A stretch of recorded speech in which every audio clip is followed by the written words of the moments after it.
ప్రకృతి దేవుని సృష్టి. బైబిల్లో చెప్పినట్లుగా ఆకాశం, భూమి, సముద్రం, చెట్లు, పక్షులు, జంతువులు ఇవన్నీ దేవుని మహిమను తెలియజేస్తాయి. ఈ సృష్టిలో మనం దేవుని ప్రేమను, జ్ఞానాన్ని, శక్తిని చూడగలం. ప్రకృతిని ప్రేమించడం అంటే దేవుని సృష్టిని గౌరవించడమే. కానీ ఈరోజు మన జీవనశైలిలో అది కనిపించడం లేదు. ఈరోజు మనం చూస్తుంది ఏంటంటే అడవులు నరికివేయడం, నదులు కాలుష్యంతో నింపడం, గాలి నేలను విషపూరితం చేయడం, అవసరానికి మించి వినియోగం, దేవుని సృష్టిని లాభం కోసం నాశనం చేయడం కూడా జరుగుతుంది. ఇది కేవలం పర్యావరణ సమస్య మాత్రమే కాదు, ఇది ఆత్మీయ సమస్య కూడా. మన గృహం భూగృహం అనే కార్యక్రమానికి స్వాగతం. బైబిల్లో చూసినట్లయితే ఆదికాండము 2వ అధ్యాయం 15వ వచనంలో దేవుడైన యావే నరుని కొనిపోయి ఏదోనో తోటను సాగు చేయుటకును కాచుకున్నట్టుకును దానిలో ఉంచెను అని రాసి ఉన్నది. అంటే భూమిని దున్ని దాన్ని కాపాడము అని అర్థం. దేవుడు మనకు భూమిపై అధికారం ఇచ్చారు, కానీ నాశనం చేయడానికి మాత్రం కాదు. ఇది ప్రకృతిని, వనరులను బాధ్యతాయుతంగా కాపాడుకుంటూ సృష్టిని గౌరవపదంగా నిర్వహించాల్సిన బాధ్యతను మనకు గుర్తు చేస్తుంది. సృష్టికి హాని కలిగించకుండా సమతుల్యతను కాపాడడం మానవుల ముఖ్య ఉద్దేశం కావాలి. మనిషి దేవుని స్థానంలో తాను ఉన్నట్లుగా ప్రవర్తించడం వల్లే ఈరోజు ప్రకృతి బాధపడుతుంది. దేవుడు విశ్వాన్ని, సమస్త జీవరాశిని సృష్టించిన సర్వోన్నత శక్తి అని మనం గుర్తించాలి. ఆయన మన సృష్టికర్త. మానవుడు ఆ దేవుని సృష్టిలో ఒక భాగం మరియు దేవుడిచ్చిన ప్రకృతి, పరిసరాలను బాధ్యతతో కాపాడాల్సిన బాధ్యత మనపై ఉంది. ఒక్క మాటలో చెప్పాలంటే మానవుడు ఒక పరిరక్షకుడు మాత్రమే. మన సృష్టికర్తగా దేవుడు నిలిస్తే ఆ సృష్టిని సక్రమంగా నిర్వహించడం పరిరక్షకుడిగా మానవుని కర్తవ్యం. కానీ మనిషి ఒక సృష్టికర్తలా ఆజ్ఞలు ఇవ్వడం ప్రారంభించాడు. ప్రకృతిని వినకుండా దానిపై ఆధిపత్యం చూపించడం ప్రారంభించాడు. అవసరానికి మించి తీసుకోవడం, తిరిగి ఇవ్వకపోవడం, అలానే లాభం కోసం జీవ వ్యవస్థలను చెడగొట్టడం చేస్తూనే ఉన్నాడు. కీర్తన గ్రంథము 24వ అధ్యాయం 1వ వచనంలో చూసినట్లయితే భూమియు దాని మీదనున్న సమస్త వస్తువులను ప్రభునివే, ప్రపంచమును దాని యందు వసించు ప్రాణులెల్లా ఆయనకు చెందినవే అని బైబిల్లో రాసి ఉన్నది. అంటే భూమి మనది కాదు, కేవలం మనకు అప్పగించబడిన బాధ్యత మాత్రమే. మనిషి నేనే యజమానిని అని అనుకున్నప్పుడు ప్రకృతి నేను బాధపడుతున్నానని చూపిస్తుంది. ఒక్క మాటలో చెప్పాలంటే దేవుని స్థానాన్ని తీసుకోవడం ఒక గర్వం, దేవుని సృష్టిని కాపాడడం వినయం. ప్రస్తుత రోజుల్లో దేవుని స్థానాన్ని ఆక్రమించాలనుకోవడం, తనంతట తానే సర్వోన్నతుడిగా భావించడం చాలామందిలో చూస్తూనే ఉన్నాం. దీనిని అత్యంత గర్వంగా బైబిల్ పరిగణిస్తుంది. సామెతలు 16వ అధ్యాయం 18వ వచనంలో ఒక్కసారి మనం చూసినట్లయితే పొగరబోతుతనము వెనక వినాశనమును నడుచును, పతనమునకు ముందు గర్వమును నడుచును అని రాసి ఉన్నది. దేవుని సేవకులం, దేవుని సేవ చేస్తున్నామని చెప్పుకుంటూ సృష్టికర్తపై ఆధారపడకుండా చేసే ప్రతి పని కూడా స్వయం ఆరాధనకు దారితీస్తుంది. తాను చెప్పిందే వేదం, తాను చెప్పినప్పుడే పండగ, దేవుని డబ్బును తన సొంత డబ్బుగా ఖర్చు చేయడం, ఇటువంటిది సాతాను స్వభావం. ఇది దేవుని దయను తిరస్కరించి స్వయం ఆరాధనకు దారితీస్తుంది. అటువంటి అహంకారం వినాశనానికి మరియు పతనానికి కారణమవుతుంది. ఈరోజు దేవుని మాటలు, బోధనల సంగ్రహ సారాంశంగా బైబిల్ విశ్వాసులందరికీ అందుబాటులోనే ఉంది. బైబిల్ గ్రంథం జీవితాన్ని సరైన బాటలో నడిపించే కాగడ వంటిది. అయితే దానిని చదివినప్పుడు మాత్రమే అలా వెలిగించే కాగడ అవుతుంది. చదవని బైబిల్ గ్రంథం వెలగని కాగడ వంటిదే. ఈ రోజుల్లో అనేకులు ఆత్మీయ ధనం కంటే భౌతిక ధనం కోసం ఎక్కువ మంది పరిగెడుతూనే ఉన్నారు. దేవునితో నడవడం కంటే వారి సొంత కార్యాలు, సొంత లాభాలే ముఖ్యమైపోయాయి. నిత్య జీవనకు వెళ్ళు మార్గము ఇరుకైనదే, కానీ అబద్ధ బోధకులు వచ్చి ఆ దూరం మరింత సులువైనదని, విశాలమైనదని చెప్తారు. మనుషులుగా మన ముఖ్యమైన బాధ్యత ఏంటంటే దేవుని ఆజ్ఞలను మనం తెలుసుకొని వాటిని పాటించడమే.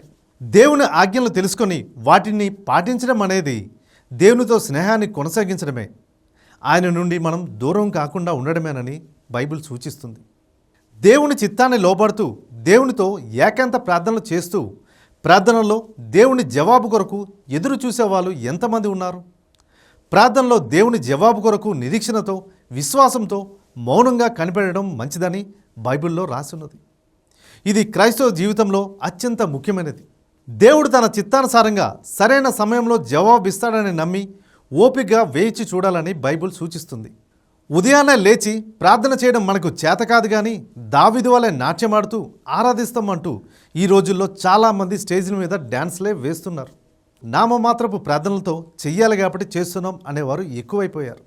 దేవుడు తన ప్రజలతో నడుస్తారని మీకు తెలుసా? అది ఎప్పుడు జరుగుతుందో మీకు తెలుసా? మత్తయి సువార్త 28వ అధ్యాయం 20వ వచనంలో ఒక్కసారి మనం చూసినట్లయితే దేవుడు ఏమని మనకు తెలియజేస్తున్నారో తెలుస్తుంది. నేను మీకు ఆజ్ఞాపించిందంతయు వారు ఆచరింప బోధింపుడు. ఇదిగో లోకాంతం వరకు సర్వదా నేను మీతో నుందును అని అభయముసగాను. లోకాంతం వరకు సర్వదా నేను మీతో ఉందును. ఈ మాట ఇచ్చినవాడు నమ్మదగినవాడు. మన దేవుడు మాట తప్పనివాడు. దేవుడు తన ప్రజలతో నడుస్తాడు, వారికి తోడుగా ఉంటాడనేది బైబిల్ వాగ్దానం. మనం ఎవరి మాటలు నమ్మినా నమ్మకపోయినా బైబిల్లో దేవుని మాటలు మాత్రం నమ్మాలి, తూచా తప్పకుండా పాటించాలి. దేవునితో నడవడం అంటే విశ్వాసంతో ఆయన ఇష్టానుసారంగా జీవించడం అని అర్థం. ఆ రోజుల్లో ఇశ్రాయేలీయుల ప్రజలు 400 సంవత్సరాలు ఐగుప్తులో బానిసత్వంలో ఉన్నారు. దేవుని ప్రతిరూపాలను మోసేవారు. అక్కడి నుండి వారు వేరు చేయబడ్డారు. మోషే ప్రజలను ఈజిప్టు నుండి బయటకు నడిపించినప్పుడు దేవుడు ప్రజలను గుడారం నిర్మించమని ఆజ్ఞాపించారు. ఆ గుడార నిర్మాణం దేవుడు తన ప్రజలతో నివసించడానికి ఒక స్థలంగా పనిచేసింది. నిర్గమాకాండము 25వ అధ్యాయం 8వ వచనంలో చూసినట్లయితే నేను వారితో నివసించుటకు నాకు ఒక పవిత్ర స్థలము నిర్మింపుము అని బైబిల్లో రాసి ఉన్నది. అలానే యోహాను యేసు ప్రభు వారిని వర్ణించినప్పుడు ఆ వాక్కు మానవుడై మన మధ్య నివసించను అని చెబుతారు. దేవుడు తన ప్రజలతో నివసించడానికి మాత్రమే కాకుండా దేవుడు తన ప్రజలలో నివసించడానికి ఆయన ఒక మార్గాన్ని ఏర్పాటు చేశాడు. భౌతిక భవనం అవసరం లేకుండా తన ప్రజలతో నివసించడానికి తన సన్నిధిని అనుమతించడం ద్వారా దేవుని ఆలయంగా జీవించడం అంటే ఏమిటో యేసు ప్రభువారు మనకు చూపించారు. మన నాయకులను దేవులుగా రక్షకులుగా ఆరాధించే ధోరణి పెరుగుతుంది. కొన్ని సందర్భాల్లో లేదు అంటూనే వారు దేవుని స్థానాన్ని తీసుకోవడం కూడా జరుగుతుంది. క్రైస్తవులుగా ఉన్న ఈ లోకంలో మనం వీరిలాగా జీవించాలి అనుకుంటే అది ఒక్క యేసు ప్రభువారినే ఆదర్శంగా తీసుకోవాలి. ప్రస్తుత రోజుల్లో భక్తి నమ్మకాలతో ముడిపడి ఉన్న ప్రజల మనోభావాలను వాడుకుంటూ మన నాయకులను దేవులుగా రక్షకులుగా ఆరాధించే ధోరణి పెరుగుతుంది.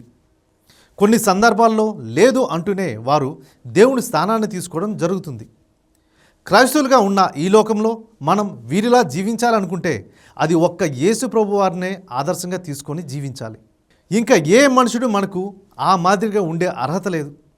యేసుక్రీస్తు ప్రభువారు భూమిపై జీవించిన అత్యున్నత ఆదర్శమూర్తి. ఆయన నిస్వార్థ ప్రేమ, వినయం, సేవ మరియు క్షమాగుణాన్ని అనుసరించడం ద్వారా మనం పరిపూర్ణమైన జీవితాన్ని గడపవచ్చు. ఈ లోకంలో యేసు ప్రభు వారి జీవన శైలి మనం ఒక్కసారి గమనించినట్లయితే ఆయన ప్రకృతితో సమన్వయంగా ఉన్నారు. పడవలో ప్రయాణించేవారు, ప్రకృతిలో ఏకాంతంగా కొండపై ప్రార్థనలు చేసేవారు. ఆయనకున్న శక్తితో గాలి, సముద్రాన్ని శాంతింపజేయడం, ఆయన చెప్పిన ఉపమానాల్లో గింజలు, చెట్లు, పక్షులు ఉదాహరణగా చెప్పడం, ఇలాంటివన్నీ యేసు ప్రభువారు ఎక్కువగా చేసేవారు. ఆయన ప్రకృతిని చాలా గౌరవించారని మనకు అర్థమవుతుంది. యేసు ప్రభువారు ప్రకృతిని చాలా ఉదాహరణలుగా ఉపయోగించి బోధించేవారు. ఆయన మాటలను మనం ఒక్కసారి గుర్తు చేసుకుంటే మత్తయి సువార్త 6వ అధ్యాయం 26వ వచనంలో యేసు ప్రభువారు ఆకాశ పక్షులను ఉదాహరణగా చూపుతూ దేవునిపై పరిపూర్ణ విశ్వాసం ఉంచాలని బోధించారు. పక్షులు విత్తవు, కోయువు, కోటల్లో కూర్చుకోవు, అయినా పరలోకపు తండ్రి వాటిని పోషిస్తాడు. మానవులు పక్షుల కంటే శ్రేష్ఠులు కాబట్టి ఆహార వస్త్రాల కోసం చింతింపక దేవుని రాజ్యాన్ని వెతకాలని ఆయన మత్తయి సువార్త 6వ అధ్యాయం 26 నుండి 36లో స్పష్టం చేశారు. పక్షులు శ్రమపడి దాచుకోకపోయినా దేవుడు వాటికి ఆహారం అందిస్తాడు. దీని ద్వారానే మనుషుల అవసరాలను ఆయన తీరుస్తారని నమ్మకం మనకి కలుగుతుంది. పక్షుల కంటే మనము దేవునికి అత్యంత విలువైన వారమని గుర్తుపెట్టుకోండి. దేవుని రాజ్యాన్ని, నీతిని మొదట వెతకాలి, అప్పుడు మిగతావన్నీ మనకు లభిస్తాయని యేసు ప్రభువారు బోధించారు. అలాగే మత్తయి సువార్త 6వ అధ్యాయం 28, 29 వచనాల్లో చూసినట్లయితే పూల గురించి మాట్లాడుతూ సొలొమోను మహిమతో కూడిన వీటిని అలంకరింపబడలేదు అని యేసు ప్రభువారు చెప్పారు. విత్తువాని ఉపమానం ద్వారా దేవుని వాక్యము మన హృదయంలో ఎలా పెరగాలో వివరించారు. ఆవ గింజ ద్వారా చిన్న విశ్వాసం కూడా ఎంత గొప్ప ఫలితాన్ని ఇస్తుందో మత్తయి సువార్త 13వ అధ్యాయంలో యేసు ప్రభువారు తెలియజేశారు. ద్రాక్షవల్లి మరియు కొమ్మల ద్వారా ఆయనతో ఉన్న సంబంధం యోహాను సువార్త 15:5లో ఉందని బోధించారు. ఒక్క మాటలో చెప్పాలంటే యేసు ప్రభువారు ప్రకృతిని కేవలం సృష్టిగా చూడకుండా మన ఆత్మీయ జీవితానికి పాఠాలు చెప్పే గ్రంథంలా చూపించారు. ప్రకృతి మనకు ఓర్పు, శాంతి, కృతజ్ఞత నేర్పుతుంది. వర్షం, గాలి, చీకటి, వెలుగు ఇవన్నీ జీవన చక్రంలో భాగం. అదేవిధంగా మన జీవితంలో సుఖదుఖాలు కూడా దేవుని యోజనలో భాగమే. ప్రకృతిని ప్రేమించడం అంటే దేవుని సృష్టిని గౌరవించడం, ప్రకృతిని కాపాడడం మన బాధ్యత. దేవుడు చూపించిన మార్గంలో నడుస్తూ ప్రకృతిని గౌరవిస్తూ జీవించడం మన విశ్వాసానికి నిజమైన ప్రతిబింబం. యేసు ప్రభు వారు బోధించిన జీవనశైలి చాలా సాదాసీదంగా ఉంటుంది. ఆశలు తగ్గించుకోవడం, కృతజ్ఞతతో జీవించడం, ఇతరులకు సృష్టికి హాని చేయకుండా ఉండడం ఇలాంటివి యేసు ప్రభు వారు చెప్పేవారు. యేసుక్రీస్తు ప్రభువారు భూమి మీదకు వచ్చింది ఇవ్వడానికే కానీ తీసుకోవడానికి కాదు. ఆయన తన ప్రకటన పని ద్వారా మానవ జాతికి ఒక అమూల్యమైన బహుమతిని ఇచ్చారు. అదే దేవుని గురించి, ఆయన చిత్తం గురించి సత్యాన్ని తెలియజేసే సందేశం. లక్షలాది మంది నిజ క్రైస్తవులు నిరూపిస్తున్న ప్రకారం ఆ సందేశాన్ని విని దాని ప్రకారం నడుచుకునేవారు ఇప్పుడు మెరుగైన జీవితాన్ని గడుపుతున్నారు. యేసుక్రీస్తు ప్రభువారు అన్నిటికన్నా అమూల్యమైన బహుమతి గురించి, అంటే ఆయన తన పరిపూర్ణ జీవితాన్ని మన కోసం బలిగా అర్పించడం గురించి ఎక్కువగా ప్రకటించారు. దేవుడు క్రీస్తు ప్రభుకి ఏమిచ్చారు? తాను శత్రువుల చేతిలో బాధ అనుభవిస్తూ చనిపోవాల్సి వస్తుందని యేసు ప్రభు వారికి ముందే తెలుసు. అయినా దేవుడు లోకాన్ని ఎంతో ప్రేమించారు.